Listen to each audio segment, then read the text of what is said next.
What's up YouTube? Thanks for joining me today. Gorgeous day just outside York in England. In this vlog I want to talk about the V-Rod in general. Obviously my V-Rod, you know, what I think about her, what are the good things, what are the bad things, how much it costs to run, what it improve, and then obviously score it out of 10. So it's pretty much just like a bit of an overall review of how I'm finding it now. I've had it for quite a while, so let's get into it and on the road. So yeah, as I just alluded to YouTube, I've had the bike now coming up a year. You know, I'm a year into ownership of it, so I just want to go through what it's like for people out there who are either interested or, you know, thinking about taking the plunge on and buying an awesome bike. So a bit of a history lesson first.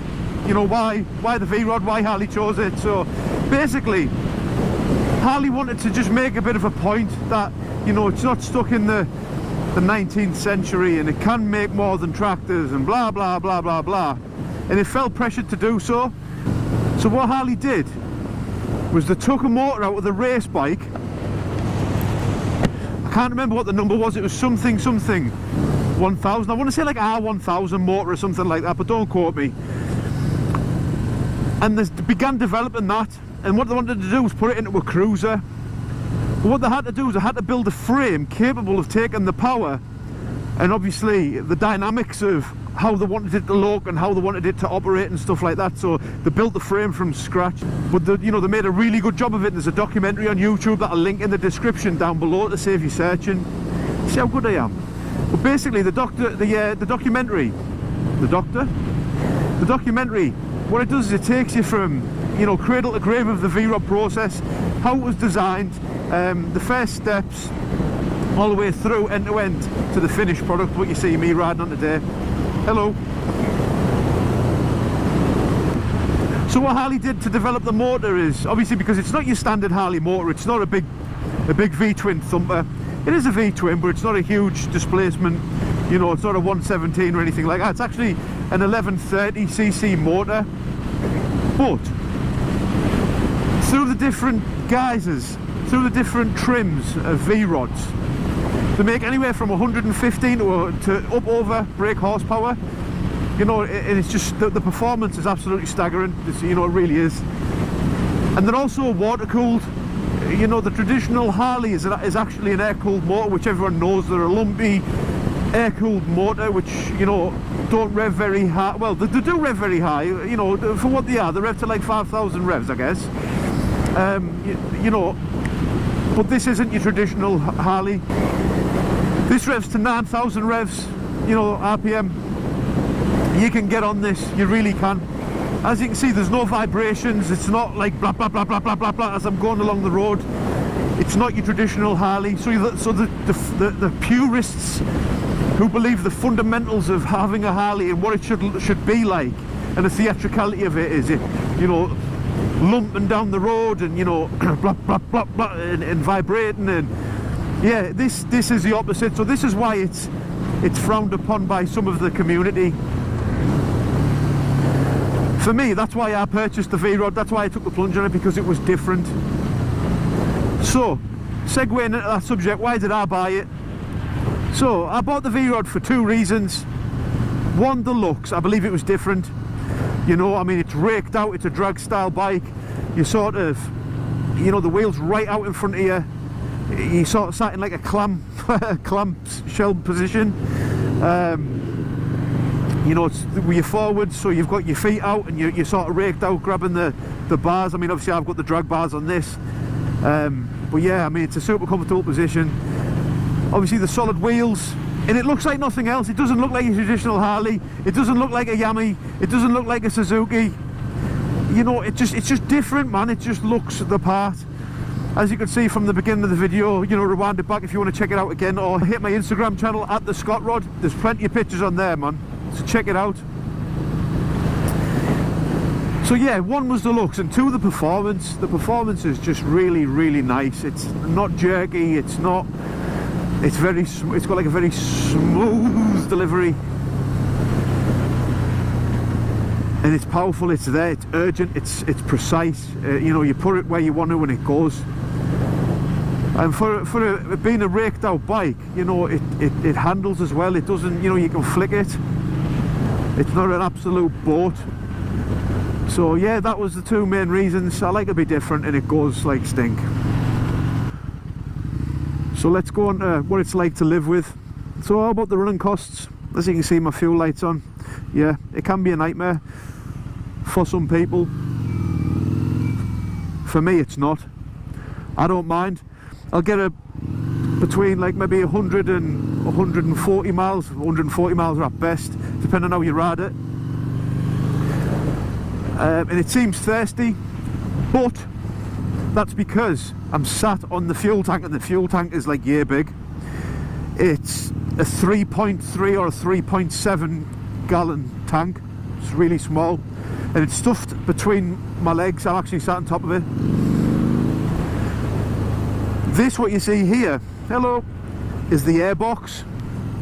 This has, like I said to you in a previous video, this has all the, you know, it's obviously got the airbox, the throttle trumpets and stuff like that, and you know, some electric stuff under there, sensors and whatever. And I'm actually sat on the fuel tank, and what that does is it helps create a low centre of gravity, so you can really get on it. It doesn't make the bike too top heavy, which helps in low manoeuvres, low speed manoeuvres, which I'll get into later. So yeah, I mean, if you want a bar hopper, you know, yeah, you can do it on this. If you want to go medium distances, yeah, you can do it on this. If you're going from Scotland to London every week, it'd probably be a pain in the ass. You're going to fill it up 3 or 4 times easy.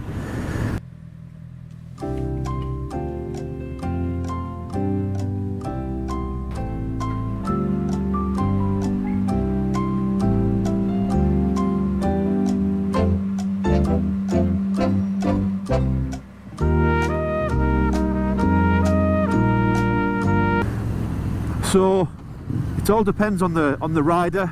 For me though, it doesn't bother me. You know, by the time I've done 140 miles, I'm due to stretch my legs, and my ass is normally screaming at me to stretch it out and get some blood into it.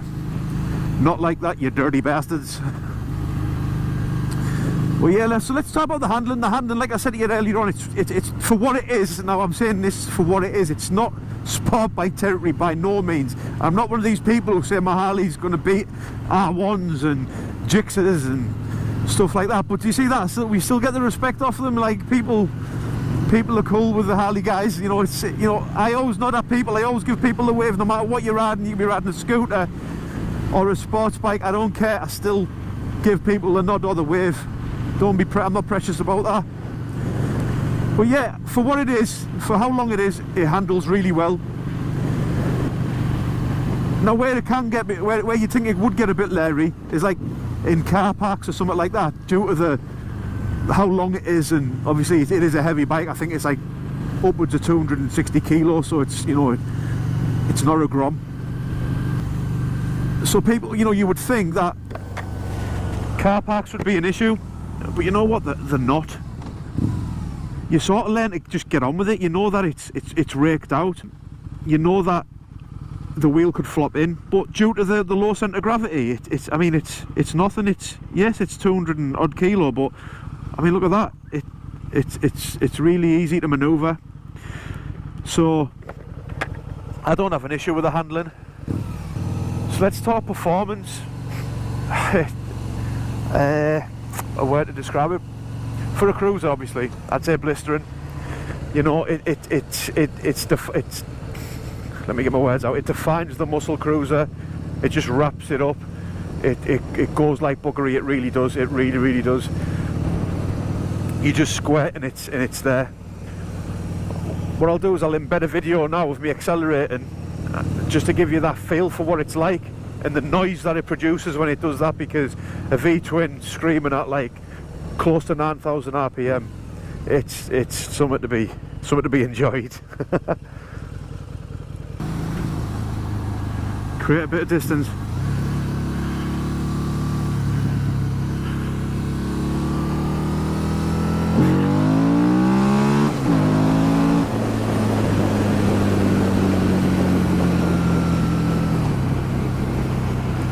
So that was 70, guys. As you can see, she's no slouch, and I didn't even redline in every gear, so That was first and second. It still had more to go in second. So as you can see, she's got it when she needs it. So yeah, I hope you like the footage there, guys. So we're on the topic of performance. Like obviously you've just seen there, for a cruiser, it's brilliant. It really is. I absolutely love it. Keeps up with anything that, you know, I've been next to. Well, like I said, I'm also not stupid. I know that it's not going to keep up with R1s, and you know, it's even going to have trouble with the 600 sport bikes when they really get on it. But you know what? I've caught a few of them off guard. I've caught some really high-end cars off guard. Cars, they just don't touch you. They pick up, but before they've even had a chance to realise that you know, you've actually reacted and you're on your way, that they can't make the distance up. But obviously, the faster you go, you know, the harder it gets. I mean, I'm a big bloke. I'm like 18 plus stone, and I'm 6 foot tall, so I'm a natural air brake for it. So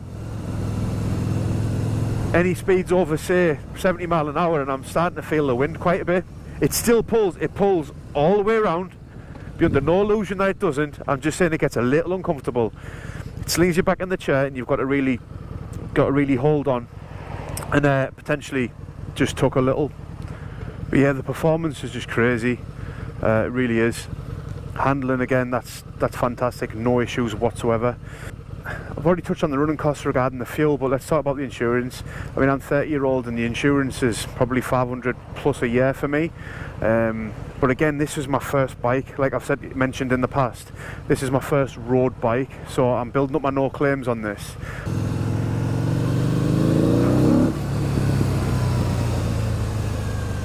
York is a beautiful city, man. If anyone in the UK hasn't been, go. The cathedral is something else. The cathedral's over on my left, but you can't really see it. It's behind those buildings where it's full of history. Guy Fawkes actually lived in one of those houses across there, one of those terraced houses. You know, the guy who went to blow up the Houses of Parliament all them years ago? Remember? That's him. That's the guy. He lived there.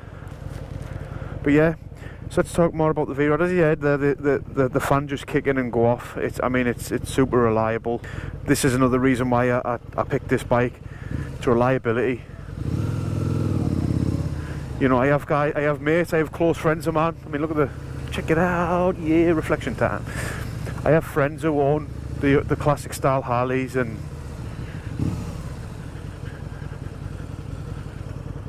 there's the cathedral there. See if I can get around it. I'll double back and get in front of it, but I'm just conscious that I need gas. I need some go-go juice. I mean, look at that. I mean, how gorgeous is that?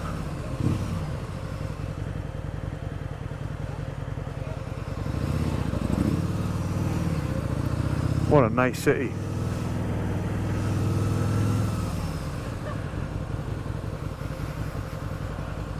As you can hear, the fan's on again, just because I'm sitting in traffic. You don't get that with a traditional Harley.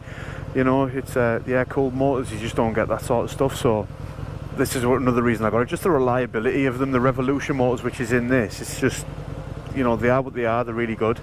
Obviously, like I've said though, you know, I've got close friends who have the traditional like Evo motors and, you know, stuff like that. They're just a different engine. This is still a Harley Davidson. It's still got the pops and the bangs and everything else. It's just not got the vibrations. And yeah, but I absolutely love it. I'd give it a solid 9 out of 10. And the reason I don't give it a full 10 is because of the solid wheels. Now, let me explain. The solid wheels I absolutely love. That's why I got them. That's why I got the bike, because of the solid wheels. You know, it was the looks. I mean, they're fantastic.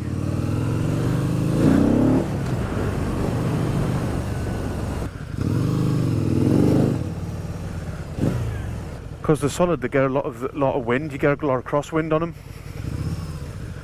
so it can be a pain in the ass. You know, you've just got to make sure that when you're going a little bit closer to a truck, or you know, you come out into an open area where there's just fields either side, just make sure that you're ready for those crosswinds, because it can take you by surprise. It has done me a couple of times. But you know what, I wouldn't swap them, no way. And you can, if I swapped them, it would probably get a 10 out of 10 for someone else, but for me it wouldn't, because I love the way the bike looks, and I wouldn't swap it. These are the castle walls. from York. They span the full city. Man, imagine what it would have been like back in the day. Now, I'm going to give this a 9 out of 10, a solid 9 out of 10. And you know what, if anyone's got any questions or they disagree or anything in any way, just chuck it in the comments below. We'll have a discussion, man. I'm an open book. Let's get it out there. Let's understand what people think about it. But for me, I couldn't have picked a better bike. Would I ever sell it? Absolutely not, no. All I would do is add to the stable. I'd probably get I'd get another V-Rod. I'd get either the Muscle or the Night Rod Special. I would, but I definitely wouldn't sell it.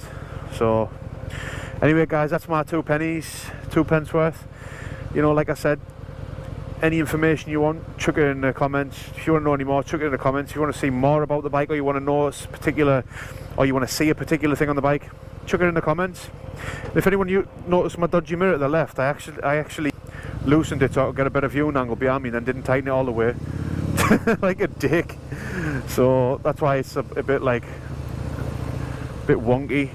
Until next time, guys, ride safe, keep your head on a swivel, and I'll catch you later.